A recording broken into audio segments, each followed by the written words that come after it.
Այսօր ես կարճ խոսեմ մարզային բժշկական կենտրոնների ուրեմն մեր ենթակայության տակ անցնելու եւ առաջիկայում նաեւ որոշակի կառավարչական փոփոխությունների մասով այդ հատվածով նաեւ կլսեմ ձեր հարցերը, հետո արդեն ապահովագրության հետ կապված կներկայացնեմ ինչ իրավիճակ ունենք եւ ուր ենք հասել։ Նախ ուզում եմ ասել, որ արդեն իսկ ավարտվել են ուրեմն առողջապահության նախարարության ենթակայության անցնելու բոլոր կազմակերպաիրավական եւ ձևակերպումները եւ այս մասով մենք վերջին 6 ամիսներին մեծ աշխատանք ենք իրականացրել նույնական հաշվետվողականության ձև սահմանելու, որպեսզի հստակ կարողանանք վերահսկենք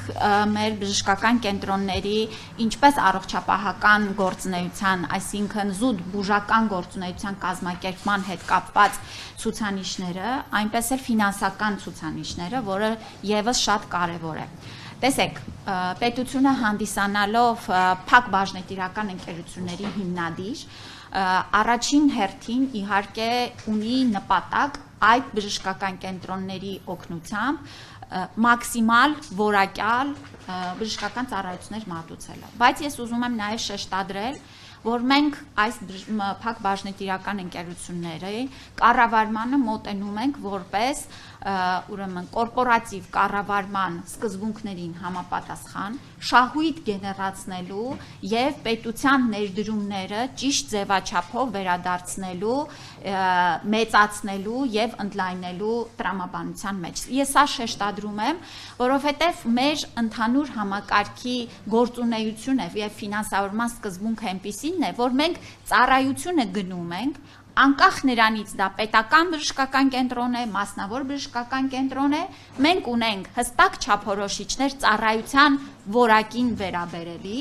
եւ փոխհատուցում ենք մեր գինը այնպես, որպեսզի ուրեմն բժշկական կենտրոնները ունակ լինեն որակյալ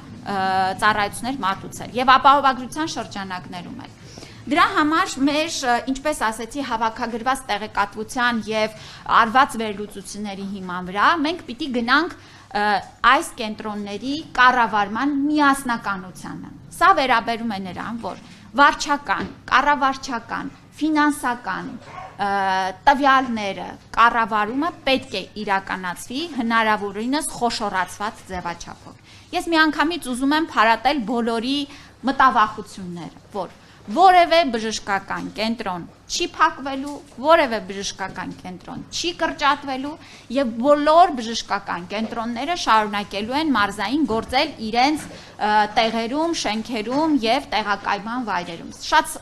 Շատ կարեւոր է, որտեւ ցավոք սրտի, այսպես նաեւ գուցե ինչ-որ նախորդիվ պատմություններից ուզում եմ, որ այստեղ շատ հստակ լինի։ Այլ հակառակը պետությունը վերջին տարիներին մեծածավալ կապիտալ ներդրումներ է իրականացրել մարզային կենտրոնները կառուցելու, վերակառուցելու, հագեցնելու վրա եւ այս քաղաքականությունը շարունակվելու է։ Այս պահին էլ մենք ունենք միայն նախարարության շրջանակներում առողջապահության նախարարության կողմից իրականացվող մոտ արպես 13 շինարարական ուրեմն ծրագրեր, որոնք որ շարունակելու ենք եւ նաեւ մեր գործընկերները քաղաքաշինության կոմիտեն եւ ՀՏԶՀ-ն իրենց մասերով այս գործընթացը շարունակվելու է։ Հարցը վերաբերվում է, որպեսզի մենք ունենանք միասնական տրամաբանությամբ եւ ծախս արդյունավետ կառավարվող հիմնարկներ, որպեսզի մեր գումարները, որ մենք վճարում ենք ծառայությունների դիմաց, ոչ թե գնան կառավարչական, վարչական, անհասկանալի ուռճացված ծախսերը բավարարելու, այլ կոնկրետ ծառայությունները սպասարկելուն եւ մեր բնակչությանը որակյալ բուժօգնություն տրամադրելուն։